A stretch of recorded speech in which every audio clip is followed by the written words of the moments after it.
আমরা বিচার চাবো।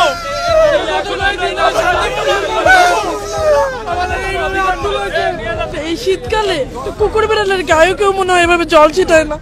তারা আমাদেরকে বুলেট মারতে পারতো, একবারই বুলেট মারুক না। আমরা তো মরতেই আসছি, আমাদের হারানোর কে আছে?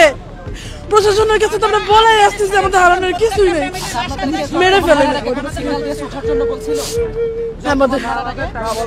আমাদের বেশি সময় দেন, এসে যাচ্ছে বেশি বলছে তোমরা এখনই ওঠো। আমরা না উঠতে আমাদের গায়ে জল দিচ্ছে, জল কামান দিয়ে দিচ্ছে।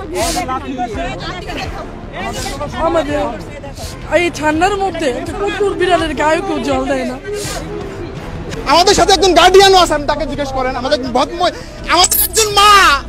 একজন মা আমাদের সাথে একত্রতা প্রকাশ করে আমাদের সাথে আছে। আমাদের একজন মা পুলিশ হয়ে পুলিশের গায়ে হাত তুলছে। আমার হয়েছে মূল ঘটনা দেখুন, আমরা সারদা একাডেমি থেকে যে 321 জনকে অন্যায়ভাবে বের করে দেওয়া হয়েছে, আমরা সেই দাবি নিয়ে আসছিলাম যে আমাদের চাকরিটা পূর্ণবহাল করা হোক। আমরা তো গত 4 দিন থেকে এখানে আছি, আমরা কোনো কারোর সাথে কথা কোনো চিল্লি কিচ্ছু করি না। আমরা যা এখানে বসেছিলাম এবং আমাদের এই 4 দিনে কর্তৃপক্ষ আমাদের সাথে কেউ দেখাও করেনি এবং কথাও বলে নাই। এখন আজকে আমরা আসি, কালকে থেকে আমরা রাতেও ছিলাম, অনশনে ছিলাম, আজকেও ছিলাম। আমাদের কোনো কথা না বলে তারা আমাদের এই শীতের দিন আমাদের মারছে, আমাদের গায়ে জল কামান দিচ্ছে। দেখেন আমার গা বেঁধে গেছে। স্যার ঠিক আছে, এই আশাটা আপনারা বিকেলে আসতেন স্যার। স্যার আপনারা আমাদের গার্ডিয়ান স্যার, আপনাদের আমাদের গাইডলাইন। আমরা বিগত 2 দিন ধরে কোনো গাইডলাইন পাই নাই স্যার। আমাদেরকে 1 ঘন্টা ধরে বোঝানোচ্ছে, আপনারা কি পারেন না ওনাদেরকে রিকোয়েস্ট করতেন বলে স্যার ওদের সম্পর্কে একটু কিছু বলুন। আপনারা 2 দিন ধরে আমাদের কোনো গাইডলাইন পাই নাই স্যার। স্যার আপনারা আমাদেরকে 1 ঘন্টা ধরে কষ্ট করাচ্ছেন, ওনাদেরকে কি বলতে পারেন না? আমরা অন্যদিকে যাব, আমরা দেখতেছি। অবশ্যই আমরা অবদ্ধ করে সন্তান না স্যার, আমরা ডিসিপ্লিন ফোর্সের সদস্য।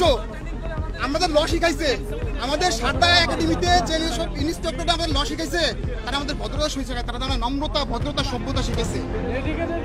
সাথে নাই আজকে যে ন্যায় বিচার যে অন্যায় করছে আমাদের বাচ্চাদের সাথে, এটা হচ্ছে আফগানিস্তানের মতন। আমরা প্রত্যেকটা ঘরে যাই যে সব বাচ্চা কান্না কেন করছেন?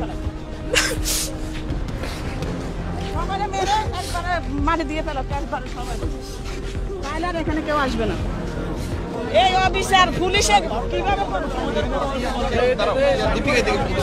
আমাদের আর কিছু বলার নেই ভাই, কি বলবো? মিডিয়ার সামনে দাঁড়াও, মিডিয়ার সামনে দাঁড়াও, মিডিয়ার সামনে